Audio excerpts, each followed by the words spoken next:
ഇടുക്കി വണ്ടിപ്പെരിയാറിലെ പരമ്പരാഗത കാനനപാതയിലൂടെ അയ്യപ്പ ഭക്തർ പുണ്യദർശനത്തിനായി എത്തി തുടങ്ങി. സത്രം ഉൾപ്പെടെയുള്ള സ്ഥലങ്ങളിൽ തീർത്ഥാടകർക്ക് ആവശ്യമായ സൗകര്യങ്ങളും ഒരുക്കിയിട്ടുണ്ട്. മണ്ഡലകാലം ആരംഭിച്ചതോടെ ഇടുക്കി വണ്ടിപ്പെരിയാർ സത്രം കാനനപാതയിലൂടെ അയ്യപ്പ ഭക്തരെ ശബരിമല ദർശനത്തിനായി കടത്തിവിട്ടു തുടങ്ങി. ആദ്യ ദിവസം തന്നെ 350ഓളം അയ്യപ്പ ഭക്തരാണ് ഇതുവഴി കടന്നുപോയത്. കേരളത്തിന് പുറമെ തമിഴ്നാട്, കർണാടക, ആന്ധ്ര തുടങ്ങിയ സംസ്ഥാനങ്ങളിൽ നിന്നുമുള്ള അയ്യപ്പ ഭക്തരും ഇതുവഴി കടന്നുപോകുന്നു. അതീവ സുരക്ഷയാണ് തീർത്ഥാടകർക്ക് വനം വകുപ്പിന്റെ RRT സംഘം ഒരുക്കിയിരിക്കുന്നത്.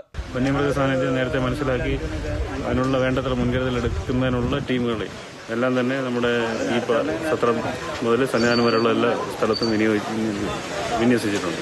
പ്രത്യേക പൂജയോടുകൂടിയാണ് കാനനപാതയിലൂടെ വനംവകുപ്പ് ഉദ്യോഗസ്ഥർ അയ്യപ്പ ഭക്തരെ കടത്തിവിട്ടു തുടങ്ങിയത്. പീരുമേടി MLA Vazhoor Soman, forest range officer Jyothis Ozhankal എന്നിവർ കാനനപാതയിലെ ഒരുക്കങ്ങൾ വിലയിരുത്തി. കഴിഞ്ഞ ഏത് കാലത്തെ അപേക്ഷിച്ചും മെച്ചപ്പെട്ട സൗകര്യങ്ങൾ ഇവിടെ ഒരുക്കിയിട്ടുണ്ട്. പോലീസും ഫോറസ്റ്റ് ഡിപ്പാർട്ട്മെന്റും അതേപോലെ തന്നെ ആരോഗ്യവകുപ്പുമെല്ലാം സർവസജ്ജമായി ഇവിടെ നിലകൊള്ളുന്നുണ്ട്. പാസ് എടുത്ത് സ്വാമിമാർക്ക് ഇതുവഴി പോകാവുന്നതാണ്. വനം വകുപ്പിന്റെ നേതൃത്വത്തിൽ കാനനപാതയിൽ 7 കേന്ദ്രങ്ങളിൽ അയ്യപ്പ ഭക്തർക്ക് കുടിവെള്ള സൗകര്യവും ഏർപ്പെടുത്തിയിട്ടുണ്ട്. അമൃത ന്യൂസ്, ഇടുക്കി.